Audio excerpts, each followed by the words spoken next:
Morning students, MA final की class में आप सबका स्वागत है। देखो, हम बात कर रहे हैं एमए फाइनल ईयर के थर्ड पेपर भाषा विज्ञान के बारे में। इससे पिछले वीडियो में हमने भाषा के बारे में पढ़ा था। उस पिछले वीडियो में हमने जो पढ़ा था वो हमारे पॉइंट्स थे, भाषा विचार विनिमय का साधन है। भाषा विचार विनिमय का साधन है। भाषा विचार विनिमय का साधन है। एक बात तो हमने ये पढ़ी थी, एक निष्कर्ष निकला था उस पूरे अध्ययन का कि हर प्रकार की ध्वनि, हर प्रकार की ध्वनि, हर प्रकार की ध्वनि भाषा नहीं है। हर प्रकार की ध्वनि भाषा नहीं है। और एक निष्कर्ष ये निकला था कि भाषा एक व्यवस्था है। भाषा एक व्यवस्था है। ये तो था हमारा पिछली कक्षा का दौरान, है ना। आज हम बात करते हैं, देखो, भाषा सिर्फ मनुष्य की नहीं होती है। हम अगर ये मान लें कि भाषा पे एकमात्र मनुष्य का ही अधिकार है या मनुष्य की बपौती है, तो ऐसा नहीं है।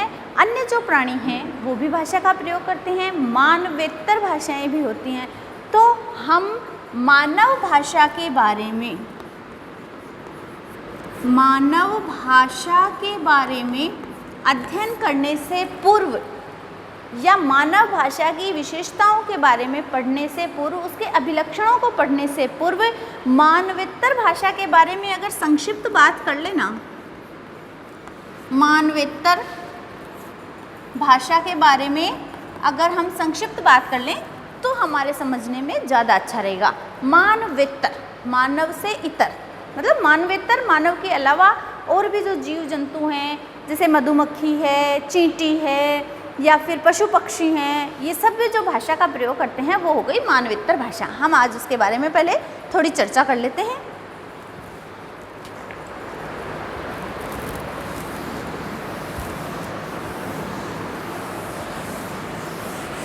देखो, मानव के अलावा भी जो जीव जंतु हैं या जो मानवेतर प्राणी हैं वो भाषा का प्रयोग करते हैं, अपने विचारों को वो भी व्यक्त करते हैं।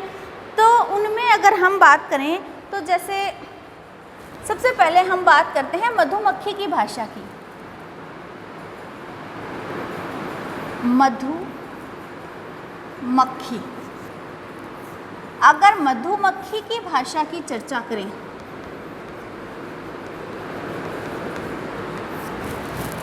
तो देखो, आपने कभी मधुमक्खी को बोलते सुना है? मधुमक्खी की भाषा के बारे में कभी ध्यान दिया है आपने? जो मधुमक्खी होती है वो सांकेतिक भाषा का प्रयोग करती है। वो संकेतों के माध्यम से अपने सहवासियों को ये बताती है कि खाद्य वस्तु कहाँ मिलेगी, वो कितनी हमारे छत्ते से कितनी दूर है या वो किस प्रकार की है, उसमें सजातीय तत्व हैं या उसमें विजातीय तत्व भी हैं। देखो, मधुमक्खियाँ जो होती है ज़्यादातर सजातीय तत्वों से ही अपना खाद्य निर्माण करती हैं। जैसे शहद बनाने का कार्य करती हैं तो वो ज़्यादातर सजातीय चीज़ें ही काम में लेती हैं और वो अपने संकेतों के माध्यम से अपने सहवासियों को ये बता देती हैं कि इसमें विजातीय तत्व शामिल हो गए हैं। जैसे देखो कि लीची का जब मौसम रहता है, ये हमारे इधर नहीं होता, वो बिहार के मुजफ्फरपुर ज़िला जो है बिहार का, उसमें जब जैसे लीची का मौसम चल रहा है और लीची के फूल हैं और मधुमक्खियाँ उन फूलों से रस लेती हैं और उनसे जो शहद निर्मित करती हैं, तो उस शहद का रंग सामान्यतः शहद से हल्का होता है, सफ़ेदी लिए हुए होता है, उसमें लीची की खुशबू भी होती है। और जैसे सरसों का मौसम चल रहा है और सरसों के फूल से जब मधुमक्खियाँ रस ग्रहण करती हैं तो वो शहद हल्का पीला या हल्की लालिमा युक्त होता है और उसमें सरसों की गंध भी होती है। तो ये जो मधुमक्खियाँ हैं सजातीय तत्व और विजातीय तत्वों के बारे में अपने संकेतों से बताती हैं। एक देखो, मधुमक्खी की जो भाषा है वो नृत्य भाषा भी है। पहले तो हो गई सांकेतिक, संकेत से बताती हैं। दूसरा हो गया नृत्य, मधुमक्खियाँ नृत्य के द्वारा भी बताती हैं। देखो मधुमक्खी जो है वो अपने छत्ते पर ही नृत्य करती हुई या मंडराती हुई दिखाई देती है।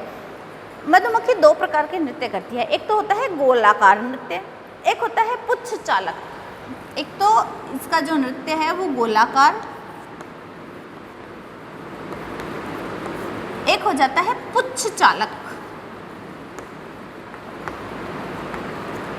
पुच्छ चालन नृत्य। अब देखो जो गोलाकार नृत्य होता है ना, उसमें वो क्या करती हैं, गोल गोल घूमती रहती हैं। जैसे उनके जो छत्ता है, मधुमक्खी का छत्ता है, उससे पास में ज़्यादा दूरी पर नहीं हो, जैसे 8 या 10 मीटर के दायरे में अगर उनका खाद्य पदार्थ है, तो वो अपने जो अन्य छत्ते पे जो मक्खियाँ हैं उनको संकेत करके कैसे बताएंगी, तो वो उस छत्ते पर गोल गोल मंडराती हैं, वहाँ से वो उस खाद्य वस्तु तक जाती हैं और फिर वापस गोलाई में घूम के आ जाती हैं, फिर वापस जाती हैं और फिर वहाँ से वापस आ जाती हैं। इस प्रकार वो गोल क्रम में घूमती हैं, बीच बीच में वो रुकती भी हैं, संकेत भी देती हैं, मंडराती हैं, भनभनाती हैं और वो अपने साथ वालों को संकेत देती हैं। तो ये तो हुआ गोलाकार। अब पुच्छ चालन जो नृत्य है उसमें वो लगभग कम से कम या कई बार तो 11-11 किलोमीटर तक का भी वो संकेत देती हैं अपने साथ वालों को। इस पुच्छ चालन में वो क्या करती हैं, अर्धवृत्त में घूमती हैं, फिर वापस अर्धवृत्त में घूमती हैं, आधे आधे 2 वृत्तों में घूमती हैं वो। इसमें क्या करती हैं वो कि जैसे काफ़ी दूर तक उनका खाद्य पदार्थ है तो वो चलती हैं, सूर्य की दिशा से संकेत करती हैं वो। जैसे अगर सूर्य की दिशा में उनका खाद्य है या उनकी खाद्य वस्तु है तो वो एक सीधी रेखा में ऊपर की तरफ नृत्य करती हैं, और सूर्य की दिशा के विपरीत अगर उनका खाद्य है तो फिर वो सीधी रेखा में नीचे की तरफ नृत्य करती हैं। इस प्रकार से मधुमक्खियाँ नृत्य के द्वारा भी अपनी भाषा को संप्रेषित करती हैं। ये जो हैं मधुमक्खियाँ, ये अपने समाज से भाषा नहीं सीखती हैं। जैसे हम प्राणी होते हैं, हम मनुष्य जो हैं वो अपने समाज से भाषा सीखते हैं, मधुमक्खियाँ अपने समाज से भाषा नहीं सीखती हैं। इनमें जो है वो भाषा सीखने की क्षमता जन्मजात ही होती है। ये शुरू में ज़रूर कुछ इनमें थोड़ा अभिव्यक्ति में थोड़ी सा अंतर आ जाता है, लेकिन धीरे धीरे अभ्यस्त हो जाती हैं ये, और ये अपने ही जन्मजात गुण से ही इसको चीज़ को सीखती हैं। ये तो थी हमारी मधुमक्खी की बात। अब हम जैसे बात करें पक्षियों की, पक्षियों की भाषा।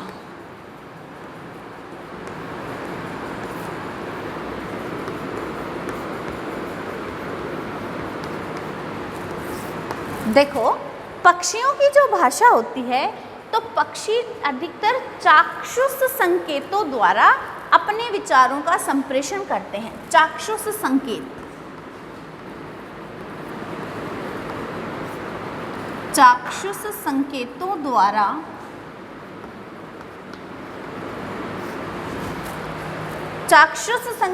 द्वारा विचार विनिमय करती हैं या अपने विचारों को संप्रेषित करती हैं।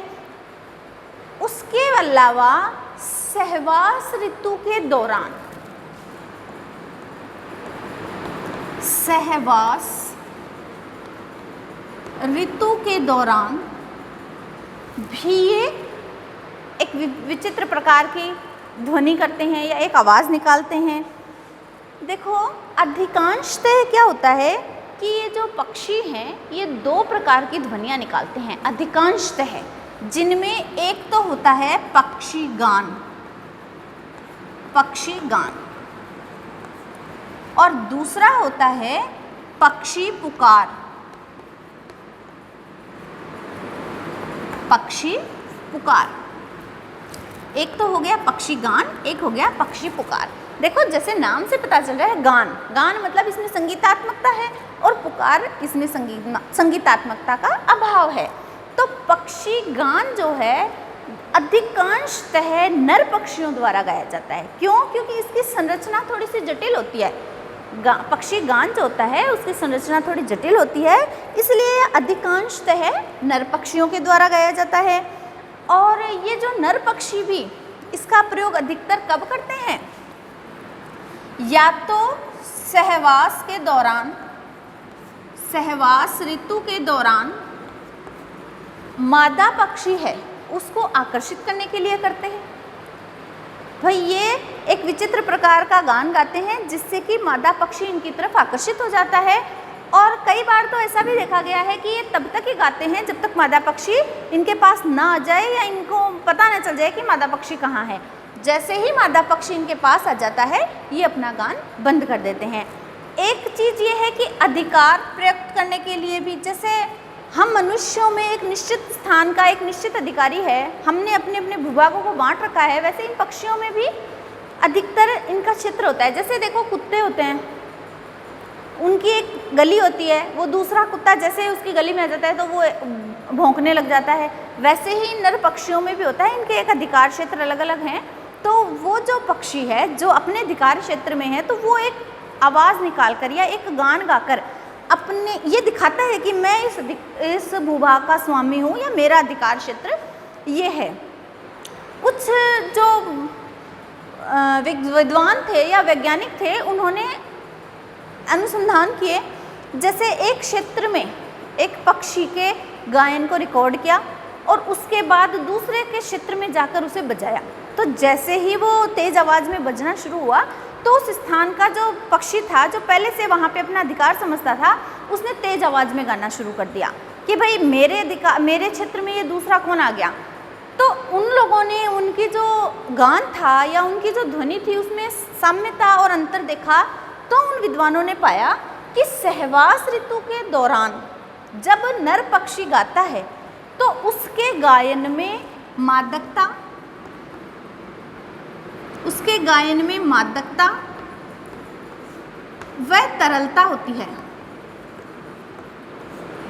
और अधिकार प्रयुक्त करने के लिए, अधिकार के क्षेत्र में, विशेष क्षेत्र में अधिकार जताने के लिए,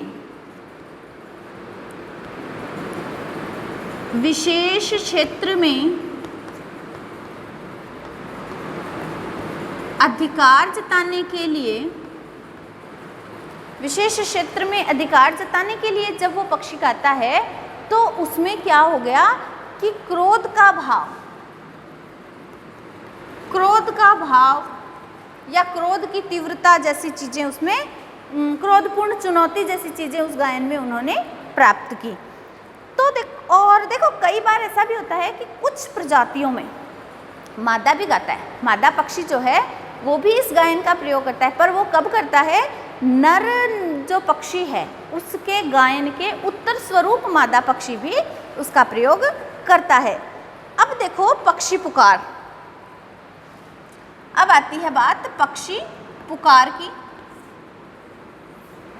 तो जो पक्षी पुकार है उसमें ये पक्षी कब पुकारते हैं, या तो भोजन खोजने के लिए, भोजन की तलाश के लिए, भोजन की तलाश में पुकारते हैं ये, या फिर उड़ने के लिए, उतरने के लिए। जैसे गोरैया है वो कईयों के झुंड में 100, 150, 200 के झुंड में जब जा रहा है, उड़ रहा है, तो वो उड़ने से पहले एक विचित्र प्रकार की ध्वनि निकालेगा जिससे उस पूरे ग्रुप को ये पता चल जाता है हमें एक साथ उड़ना है। जब वो उतरने वाले हैं तो वो उतरते समय भी एक विचित्र प्रकार की ध्वनि निकालेगा कि सब के सब एक साथ उतरें। एक चीज़ और है कि ये जो पक्षी जब ऊपर उड़ रहे होते हैं तो ऊपर उड़ने पर इनके ऊपर बाज या अन्य कोई ऐसा पक्षी जो इन पर आक्रमण कर सकता है, उस समय खतरे के लिए भी एक प्रकार की ध्वनि निकालते हैं। जैसे देखो आपने कभी देखा हो कि जब चिड़ियाएँ हैं, बहुत सारी चिड़ियाएँ दाना चुग रही हैं, वहीं पे कोई बिल्ली आ गई या कोई सांप आ गया तो ये सारे एक जगह इकट्ठे होकर ची ची ची की आवाज़, चिक चिक की या ची ची की आवाज़ें करना शुरू कर देते हैं। वो एक विचित्र प्रकार की ध्वनि है। एक तो चिड़िया बैठी है, वो अपनी मस्ती में कुछ बोल रही है, और एक जैसे ही कोई सांप या बिल्ली आ गई तो हमें उनकी आवाज़ सुन के अनुमान लग जाता है कि यहाँ कोई कुछ है, कोई जानवर है, इसीलिए ये पक्षी बोल रहे हैं। तो वो है एक पक्षी पुकार, मतलब खतरे की चेतावनी में, भोजन की तलाश में भी, उड़ने के लिए, उतरने के लिए, और खतरे की चेतावनी, खतरे की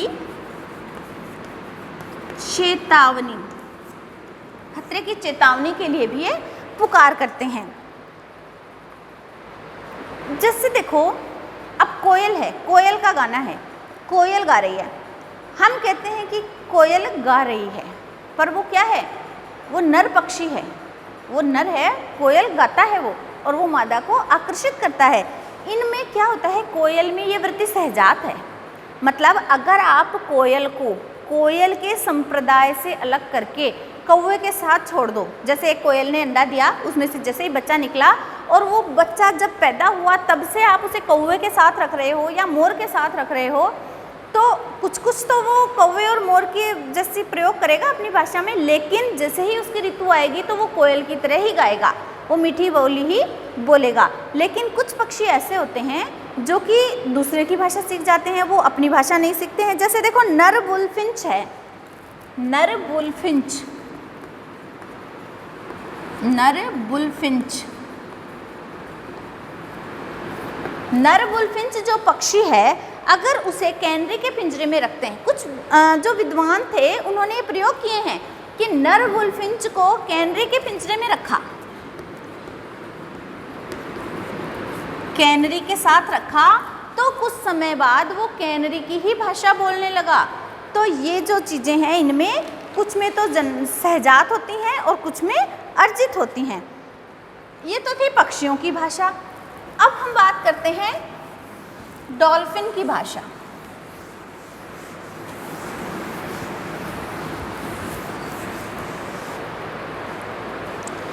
डॉल्फिन की भाषा,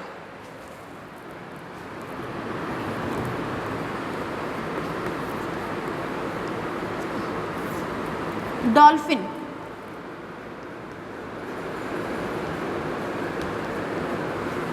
देखो, डॉल्फिन भी बोलती है, भाषा का प्रयोग तो डॉल्फिन के द्वारा भी किया जाता है। डॉल्फिन को समुद्री बंदर भी कहा जाता है, लेकिन वैसे डॉल्फिन की संरचना बंदर से नहीं मिलती, व्हेल से मिलती जुलती संरचना है इसकी।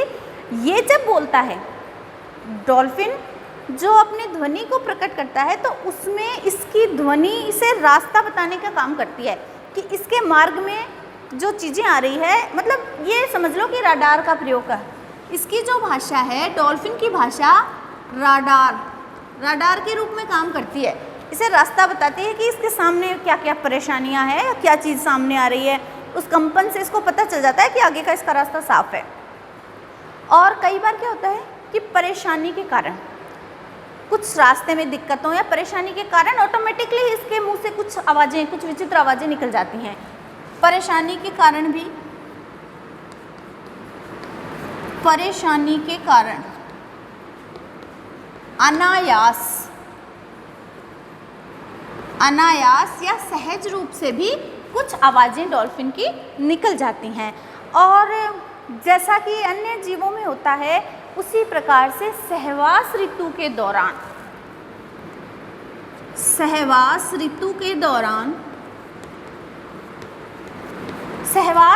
दौरान मादा डॉल्फिन को आकर्षित करने के लिए भी डॉल्फिन कुछ संकेतों का प्रयोग करता है।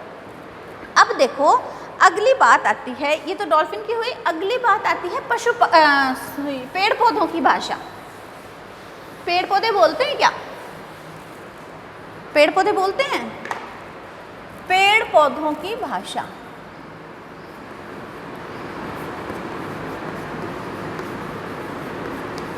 पेड़ पौधों की भाषा। देखो पहले तो पेड़ पौधों को निर्जीव ही माना जाता था, पेड़ पौधों में जीवन है इस बात को माना ही नहीं जाता था।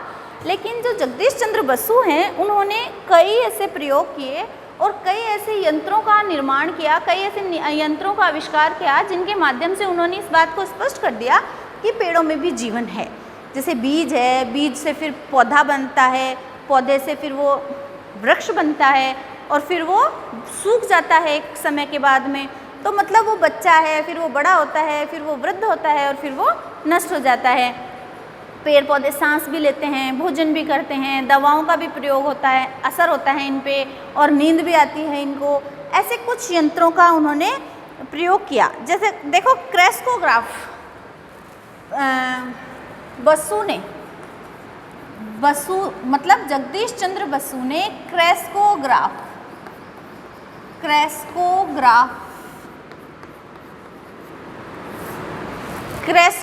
नामक यंत्र का इन्होंने प्रयोग किया। और उसमें इन्होंने जो पेड़ों की वृद्धि है उसको 1 करोड़ गुना अधिक दर्शाया कि जैसे पेड़ जिस तरीके से जिस गति से बढ़ रहे हैं ना, वो उनका जो बढ़ना है वो 1 करोड़ मतलब तेज गति से दिखाया गया, जिससे कि वो साफ समझ में आ रहा था कि हाँ पेड़ों की वृद्धि हो रही है। तो इन्होंने और भी कई ऐसे यंत्रों का निर्माण किया जिससे कि इन्होंने इस बात को बताया कि पेड़ पौधों पर हवा, नींद, भोजन, दवा, हवा, नींद, भोजन, दवा आदि चीज़ों से पेड़ पौधे प्रभावित होते हैं। तो देखो ये सारी चीज़ें जैसे जीव जंतुओं को प्रभावित करती हैं, वैसे ही जीव जंतु भी तो प्रभावित होते हैं। हवा भी लगती है उन्हें, नींद भी आती है, भोजन भी करते हैं, वो दवा का भी असर होता है। तो उन्होंने इस बात को वैसे बताया कि पेड़ पौधों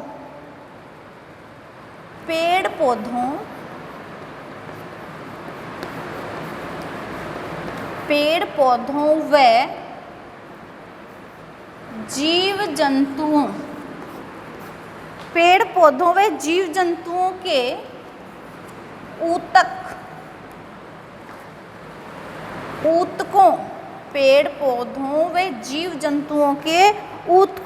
क्रियाओं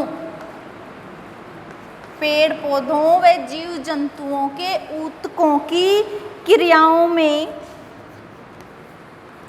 अद्भुत समानता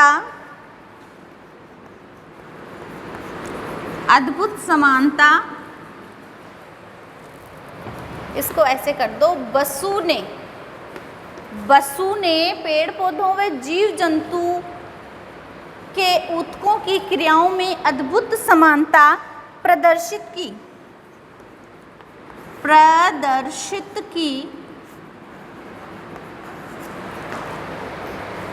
वह यह सिद्ध किया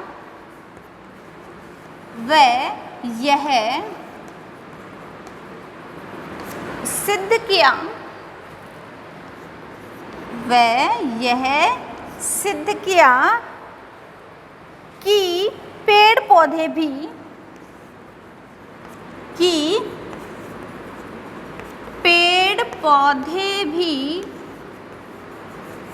प्राणवान हैं। पेड़ पौधे भी प्राणवान हैं। देखो यद्यपि इस प्राणवानता में अंतर है कि वो जीव जंतुओं के जैसे प्राणवान नहीं है। जीव जंतु चल सकते हैं, इधर उधर आवागमन कर सकते हैं, पेड़ पौधे चल नहीं सकते, आवागमन नहीं कर सकते, लेकिन फिर भी बसु ने पौधों और जीव जंतुओं के ऊतकों की क्रियाओं में अद्भुत समानता प्रदर्शित की और लास्ट में उन्होंने निष्कर्ष दिया कि पेड़ पौधे भी प्राणवान हैं। अब देखो जब इतनी बात हो गई तो अब बात आती है कि जैसे हवा, नींद, भोजन, दवा आदि का पेड़ पौधों पर विशेष प्रभाव पड़ता है, जीव जंतुओं के तरह ही। जैसे जीव जंतुओं में इन सब चीज़ों की समानता है, पेड़ पौधों में भी है, तो जीव जंतुओं की तरह ही इन सब चीज़ों से प्रभावित होते हुए भी क्या पेड़ पौधे जीव जंतुओं की तरह भाषा का भी प्रयोग करते हैं? तो देखो जीव जंतुओं की तरह पेड़ पौधे भी भाषा का प्रयोग करते हैं। कई विद्वानों ने इस पर, कई प्राणी शास्त्रियों ने या वनस्पति शास्त्रियों ने इस पर प्रयोग किए थे। 2 अमेरिकी विद्वान या 2 अमेरिकी वनस्पति शास्त्रियों ने विलो और बर्च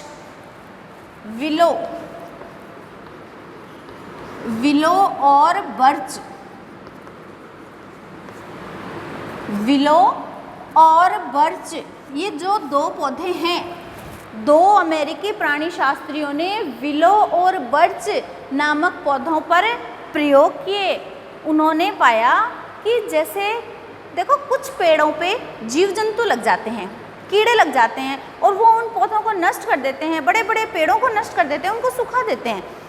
तो उन्होंने 2 विद्वानों ने, 2 वनस्पति शास्त्रियों ने विलो और बर्च नामक पौधे पर अपने प्रयोग किए और उन्होंने ये देखा कि जैसे ही कुछ पौधों पर जीव जंतु लगते हैं तो वो पौधे सांकेतिक भाषा में अपना जो खतरा है, अपने खतरे को प्रेषित करते हैं, वो अपने खतरे को व्यक्त करते हैं, दूसरे पौधों तक अपना संदेश पहुंचाते हैं।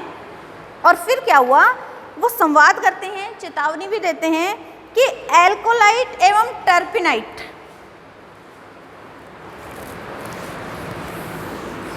एल्कोलाइट एवं टर्पिनाइट, एल्कोलाइड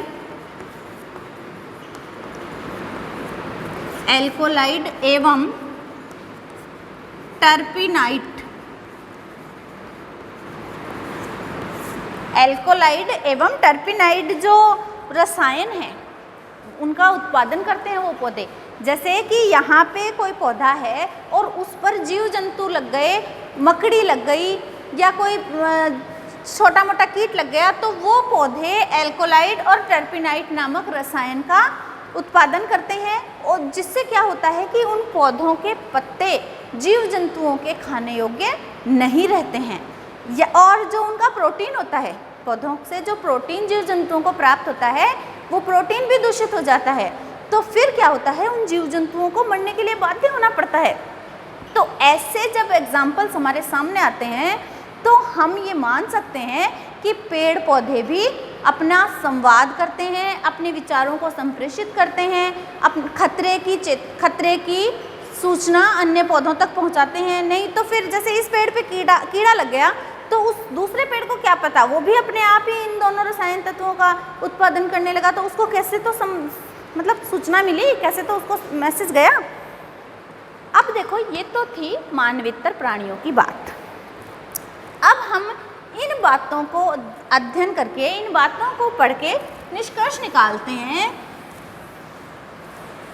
कि जो मानव भाषा है, मानव भाषा में सृजनात्मकता है, मानव भाषा सृजनात्मक है, सृजनात्मक है, मानव भाषा सृजनात्मक है। अब मानव भाषा सृजनात्मक है, इसका अगला आएगा मानवेतर।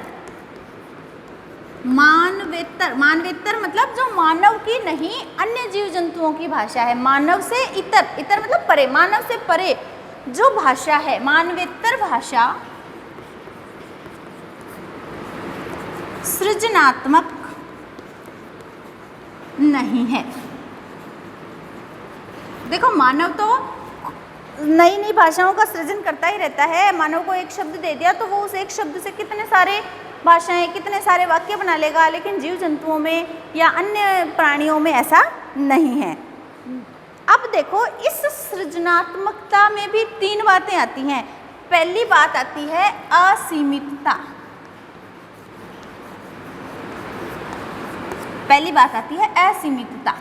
देखो, हमारे पास या हमारी भाषा में असीमितता है, हमारी भाषा सीमित नहीं है। हम एक शब्द से कई सौ, हजारों, करोड़ों शब्द बना सकते हैं, वाक्य बना सकते हैं। लेकिन जो मानव से इतर प्राणी हैं उनमें, उनकी भाषा में असीमितता नहीं है। उनके पास एक संकेत है या एक ध्वनि है तो वो एक ही बात के लिए है। अब हमारे पास तो आप एक शब्द ले लो, हाँ, हाँ शब्द है, उसको भी हम कितने तरीके से प्रयोग करते हैं। हमें किसी बात के लिए हाँ बढ़नी है तो हम कहेंगे हाँ, हमें कई बार क्रोध भी प्रकट करना है तो हम कहेंगे हाँ। मतलब बोलने का जो सुर है वो चेंज हो गया, लेकिन शब्द तो वही है हाँ। कई बार मना करने के लिए भी हम झटके से कहते हैं हाँ, तो सामने वाले को समझ में आता है नहीं, ये तो मना कर रहा है। तो हमारे पास असीमितता है, अन्य मानवेतर प्राणियों में असीमितता नहीं है। दूसरी बात आती है उद्दीपन अनुक्रिया मुक्तता। उद्दीपन अनुक्रिया मुक्तता, उद्दीपन अनुक्रिया मुक्तता।